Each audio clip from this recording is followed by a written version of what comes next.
they can try to see how far they're going to be able to go. Judging by there's only 18 people left, as long as they have the syringes here, it's unlikely they're going to find, kind of a secondary party this far out in the circle at this point of the game. It is possible, especially if they have some of the more mobile legends on their squad, but for now I think it's pretty reasonable here. And as you see, just purely off of Crafty alone, he has 4 syringes, which is more than enough to get him and the entirety of the squad back to full HP. And it actually looks like this is the loadout as far as legend composition that I think we're going to see the most of today. The Wraith, the Bangalore, as well as the Bloodhound.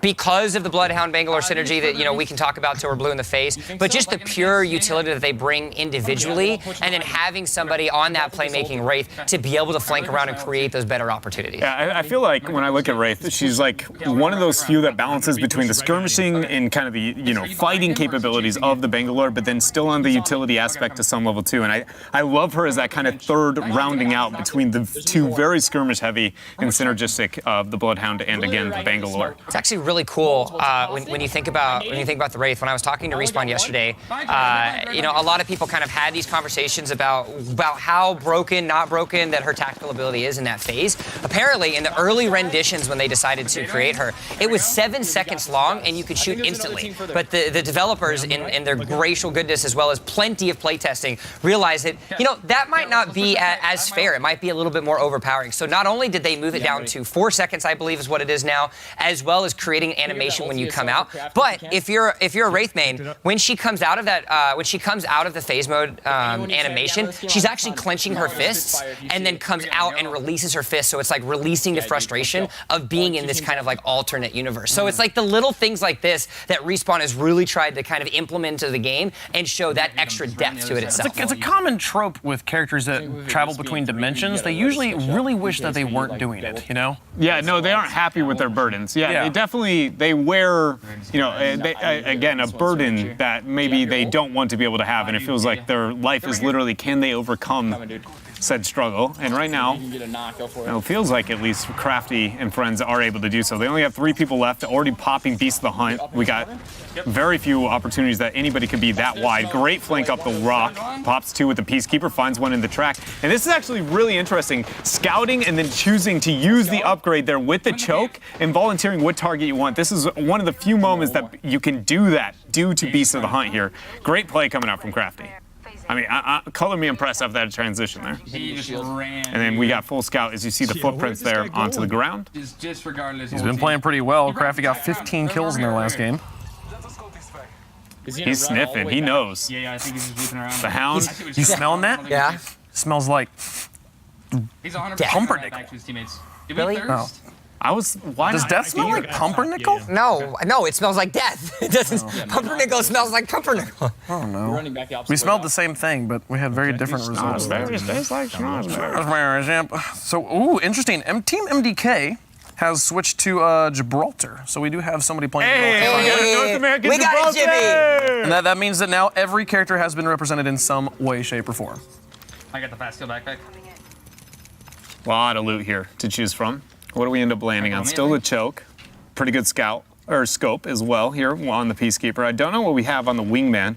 Ideally, you'd like any kind of magazine increase. Where's this guy go, man? And, basic scoping, you feel pretty good. Thing goes up the hill. Yeah, he's got a full loadout here. He doesn't have the one-time digital threat that I think everybody wants to have at some point or other. But he does have the Skull Crusher piercing hop up, which is extremely important if you want that extra damage and you're able to hit those headshots. Yeah, Disrespect now backing to shield and heal, but the rest of the squad's still willing to push up. The Broys have crossed into the 100-point club here. Only 7 points behind Kings Canyon. Hunting for that second place, but right now, somebody's got to catch Reed's money team. And I think there's a very big thing to highlight here that's kind of going on the action, beyond the competitiveness within the standings, within the action in this game. DrDisrespect is completely kind of isolated from the rest of the squad, while Crafty has some kind of poke onto a different end. DrDisrespect was able to survive, and it feels like able to bring his HP back to full and join with the rest of the team, but for a moment there, it felt like they were going to just kind of get pincered right through the squad. You can't seem to find this enemy. We'll tell you how this game ends, and if you want to follow all the action, go and jump on to Crafty Stream. Go follow Viss. Go check out DrDisrespect. Right now, I want to go jump up with some people we haven't seen yet today. Here's Team Papega. This is Lirik, Shorty Guy, and Seagull, who have been doing pretty good and are really creeping up on Disrespect the Craft. I'm sad to see that Seagull does not have an immediate wingman, but let's be real, that could be loot or just difference of preference. By no means does he have to. It's just that in my head, that was Dreadnought's what I wanted to see. But we'll see if they go for it later. And this one here, we're currently watching Lirik. Thinking about picking up the piece. He already has a Peacemaker. You know, he's good to go. Right now, a Peacekeeper. I called it a Peacemaker. Dang it. Yeah, I definitely like set the bad precedent on that one. I called it Peacemaker once. It's like a pacemaker, but just so it's the opposite of a pacemaker, to be honest. Yeah, the pacemaker keeps you alive. The pacemaker restarts your heart when it stops. The Peacekeeper Peacekeeper just stops your heart. Right now, your boy Seagull, though, doing pretty well. 13 kills in his last game. 6, 7, and 9. 6 the fewest kills he's gotten so far.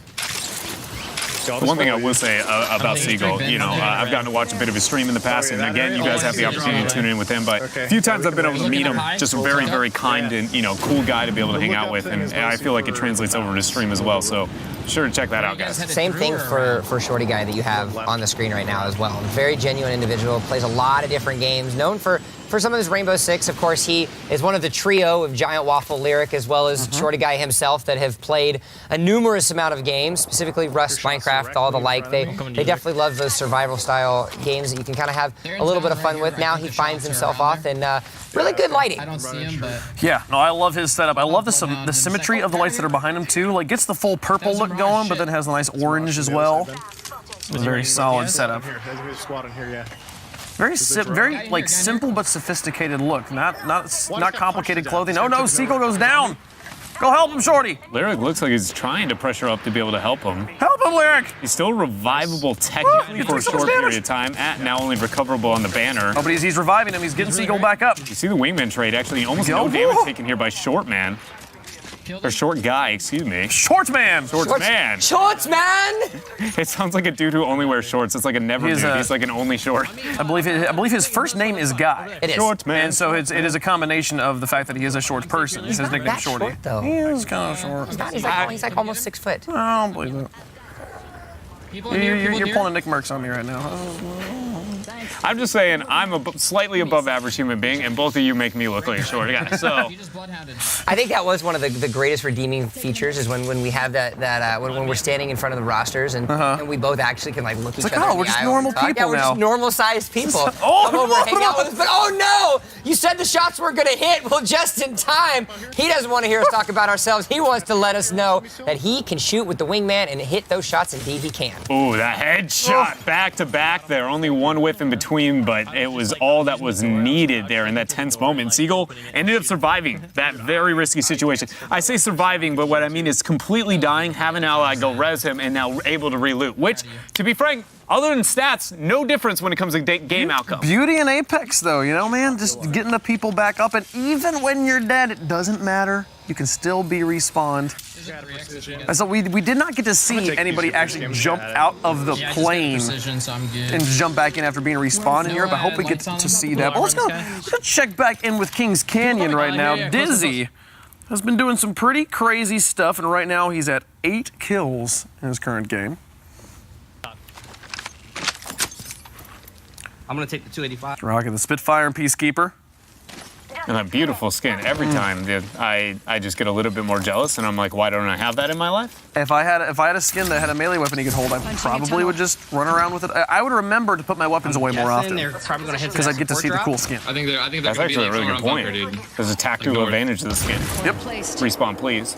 A really cool thing about this as well is watching the proficiency of how quickly they're able to loot, and a huge component of that is specifically with what Apex Legends is actually able to do when you're swapping over to attachments. Because the game automatically puts attachments in there, it makes these high APM players that can click through able to get themselves an upgraded piece of equipment and then go right back. A huge component of that, of course, is Sean Slayback himself, the weapons designer for Respawn. And if anybody wants tips, the man is always on Twitter throwing weapons tips. He was actually throwing the ones about the digital thread out there and kind of giving everybody and dropping the knowledge. And as a result, you can see how much better these players are able to loot and go because of these little tiny things that he did when he made all these weapons. Summit Josh and Bye-Bye, and also Disrespect the Craft jumping in to that 3-digit club now. A tight race for third places. Kings Canyon starting to pull away a little bit, but Reed's money team as well, really making that distance up right now. The one thing I was going to say I'm impressed with here is we've been trying to keep some of the momentum and the idea of who's going to get in the groove and like how that looks, right? And it felt like for the moment there, the Broys were skyrocketing. You know, Shroud and friends were really able to kind of step their game up. But then we actually saw that DrDisrespect and friends actually now seem to be finding their groove and kind of rejoining here. It's an interesting decision to kind of stop halfway up the lift there out from Dizzy. I can get to Richard. Yeah. Well, right now. Yeah, I'm ballooning over. Shroud, the player that there's so much hype around, and rightfully so. He's an absolute monster. He's been having a bit of a quiet day, only averaging 6 kills a game. Both his teammates averaging at least 7. You know, there's an interesting kind of idea that might come around that, right? And, you know, when we watch Shroud more often than not, how often is he paired with 3 debatably equally skilled players, right? You only have so many enemies that you can kill. And what if that's a situation of, you know, when you put greatness with greatness, it just kind of looks average, right? And that's clearly not saying that he is an average player. No, but it kind of taking away from his lethality that we kind of have known to expect from him. I'm not saying that is the case, but it's something that might be coming to light. Could be possible here. Meanwhile, while all of this is going on, Ninja tries to jump across the roof of the building to scope something out and immediately gets tagged up. He's forced to use a shield battery. He's going to take down one. Thankfully, he's got a giant magazine to Spitfire. He's going to swap over, but he gets tapped on the face. He's going to get knocked down. That's going to be the full takedown. Now, there is 90 seconds for his teammate to get that recovery. You can hear him communicating with his team and saying, guys, I'm going to need to respawn. Yeah, that was a really clutch moment there. You could understand the crouching to go for the swap. I think he didn't have the immediate shot after the swap when he actually revealed himself quite yet. The animation was just finishing. Not 100% sure there, but either way, getting pressured out, Ninja in a tough moment, and he's stuck around a lot of red dots. Dizzy's banner popping up on the spectator screen there for Ninja. 4,206 kills on the Wraith. Almost 3,000 headshots alone. Really, 4,000 in 8 days. He's gotten 200 since then. The only number I have, again, even close to that is my grapple, and that's purely because I just grapple too much. You don't even look at the circle. You're just like, whee! No, it's straight up. Is it on cooldown? Okay, we're pressing it. Let's go. So they got to go for the recovery here. We still only have, what, 36 seconds for them to be able to get to that. Portal is going to be laid. There's breathing room and some distance in between that. So Ninja is going to be very weak if he gets the full res. He'd be able to go in, get the pickup, take that portal, and get to the res on the back end very well. Dizzy has a very in, out, job's done type deal, but the most important thing is that he's late enough that I'm not sure if he's going to fully make it. Yeah, it's going to be really close. 15, 12, 13 seconds left remaining now before, and I think he's going to have to just make this conscious decision of, sorry, Ninja, I'm not going to be able to pick you up here. We need to make sure that we get these eliminations. He recognizes that. He throws the arc star out to try to get a little bit of cover fire. Now Dizzy's going to try to pop right over. He's going to come through onto the roof. You can see the mark from the artillery strike, but a nice little spray to be able to get the knockdown. He's going to try to go through. Gibraltar's there, so he's going to have to run through the shield because, as we've noticed throughout the course of the day, it is not breakable. And he's going to have to rotate himself around and see if King Richard can help out. Yeah, they haven't found him quite yet. They're both stacked on together. Found him in the corner. Wraith unable to make it out. No Ninja, no problem. Already enough damage done and set up. And you got Dizzy there to clean up shop. And they had done quite a bit of damage already. Ninja got the 1 kill he needed in that game. Everybody else helping out. King Richard going up to 13 kills. He'd been having a really, really slow day. He'd had a max of 3 kills before that. Now coming up to 13. Good stuff from him. Go over to the Broys. Let's jump back in with Shroud, Skadoodle, and Justin. Right now, Shroud leading the team. Man, he's been... Skadoodle. Do you see that right now with the scout? I'm sorry, in the bottom left, he just opened with 6 shots about 200 meters out and almost hit every single one of them there. Bit of a whip over that. It's also the blue dragon skin. Yeah, you're right. When we were asking, you were asking my favorite skin, right? This is the blue version of what is my favorite skin. Azure dragon. I feel like I like the crimson one better. I'm pretty confident there is a red one, but the blue one, actually, now that I'm seeing Skadoodle with it, I might have to change my vote. The skin is carrying right. It kind of is. You know, those bullets are definitely hitting more, like 2% greater because of that skin. Artillery strike comes out, so that's going to have to be forcing Skadoodle and friends to kind of move themselves around. Instead, he does take a little bit of damage. You can see the shield damage there. And remember, when these do come down as well, as you can see, it kind of dulls the senses a little bit and forces a rough situation for you. And so he's going to have to be forced to rotate to a different position. He will go down. He sees a little bit of the loot box, wants to go ahead and say, nope, forget about that. He's like, let's go CSGO surfing. Woo! Sliding is so much fun. It is. And one of the coolest things about it, we've only seen it come to life once, and it was at the beginning of North America, is that you can heal during it. You have the opportunity to be sliding and healing at the same time. It's one of the fastest mobility while also having maximum HP, increase in, kind of just health effectiveness overall at the exact same time. It's one of my, one of those small but great choices made overall here. Now we've got all these pings showing up on the map as he gets another one. Can he finish him here? He's one shot from getting and he confidently takes it. We see right now, Skadoodle on the Bloodhound, there's all these little markers that keep showing up on the ground. Can we explain to people that maybe don't know what that is, what we're looking at? Talking about that a little bit. Ooh. Okay. All right, we can talk about it again. His teammate helped him out a little bit. So Bloodhound, known as the lethal tracker in Apex Legends, as they decide to end up killing the champion there. When you actually see those marks, it lets you know where the enemy has been, or the enemy has been there X amount of seconds ago. So 3 seconds, 5 seconds, 50 seconds, something like that, which allows you to do exactly what this legend was created for, which is to track. Now, in combination that you find with that ultimate ability that you see in the middle that's kind of highlighted and active, that's going to be Beast of the Hunt, his ultimate, which then kind of gives you more of an opportunity to track them, highlights them a little bit more, but more importantly, gives you the speed upgrade so you can track them a little bit more efficiently. As now the standings have appeared, 6 of our 8 teams are now above the 100-point mark, 151 points for Reed's Money team, 130 for Kings Canyon's, 21 points, a little bit of that lead being expended. Right now, we only really have 2 teams that have experimented at all with the changing of team comps. Right now, Ninja, one of those teams. He played the Lifeline after switching off of Bangalore, and now he's on to for his next game, he's going to be on the Bloodhound with King Richard picking up the Bangalore, so they have now adopted the Bangalore Bloodhound Wraith, what it seems to be the meta comp right now. It was a real good shot to be able to connect with that 40 damage here. He's up here outside of the bounds. Yeah, momentary advantage of that. Yeah, 15 seconds until he had to get back in. Managed to land onto the ground. A lot of pressure there. Not landing with a longbow. Say it. And then third shot, actually able to reel in that knock. We have one up to the right and one down the hill here in this squad. Skadoodle pressuring up. Over the edge. Oh, that poor person. Oh, and a snap rotation to be able to get the execute there. Love it. One more final target shot. practice. One more final shot to make sure he gets that elimination, as well as the extra point onto the kill counter for him. 4 squads, 12 players left alive now. That's 5 kills into the hands of Skadoodle. He's going to do a nice little 55 dink onto some epic armor, and he's going to snap from one side to another as both of the members pop out. Unfortunately, none of those shots are going to be able to hit, but it's doing just enough to occupy them, as it looks like his teammates could have an opportunity to roam around. Still trying to peek.